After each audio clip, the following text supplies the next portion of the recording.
Bonjour, bienvenue sur Objectif Math. Dans cet exercice, on se donne un réel A strictement positif, un segment AB de longueur A, un point M quelconque appartenant au segment AB, et on construit les triangles rectangles isocèles d'hypoténuse AM et BM, les deux triangles étant situés du même côté par rapport à la droite AB. Enfin, on pose X la distance AM. Déterminez X pour que la distance PQ soit égale à 3A sur 5. Puis déterminez X pour que l'aire du quadrilatère ABQP soit égal à 7A au carré sur 36. Vous devriez maintenant mettre la vidéo sur pause et chercher à résoudre l'exercice par vous-même. On commence par un schéma. On trace la droite AB, un point M sur le segment AB, à la distance petit x de A. Donc la distance BM est égale à A-X. Le triangle rectangle isocèle APM d'hypoténuse AM, le triangle rectangle isocèle BQM d'hypoténuse BM, et nous allons avoir besoin de déterminer la distance PQ. L'angle AMP mesure π sur 4, tout comme l'angle BMQ. Donc le triangle PMQ est un triangle rectangle en M.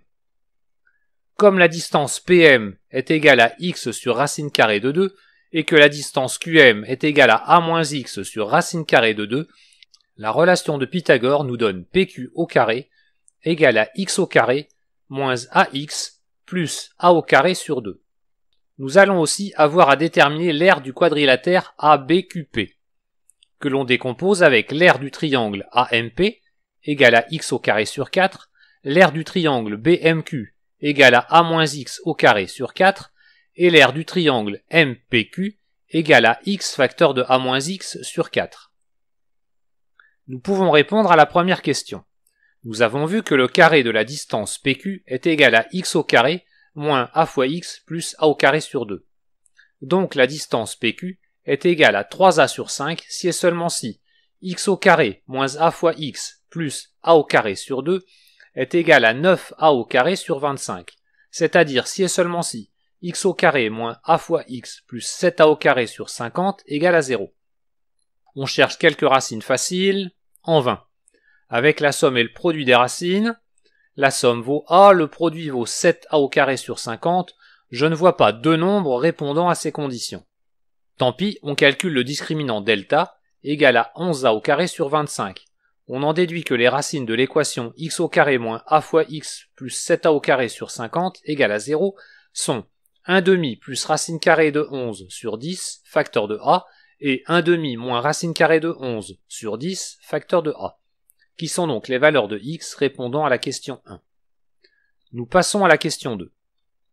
Nous avons vu que l'aire de ce quadrilatère ABQP est égale à x au carré sur 4 plus a-x au carré sur 4 plus x facteur de a-x sur 4. Elle est donc égale à 7a au carré sur 36 si et seulement si x au carré sur 4 moins a fois x sur 4 plus a au carré sur 18 égale à 0. Équation que l'on a obtenue en une seule ligne, en regroupant tous les termes dans le membre de droite, et surtout en calculant méthodiquement d'abord les termes en x au carré, puis les termes en x, puis les termes constants. Si on veut, on peut multiplier l'équation par 4 pour simplifier un peu les coefficients. J'ai essayé quelques racines faciles, mais sans succès. J'essaie avec la somme et le produit des racines qui valent respectivement a et 2a au carré sur 9, ce qui me permet de voir que a sur 3 et 2a sur 3 sont les racines de l'équation du second degré, qui donne donc les solutions de la question 2. Voilà, cette vidéo est terminée. Vous pouvez me laisser des commentaires et me poser des questions. À bientôt sur Objectif Math.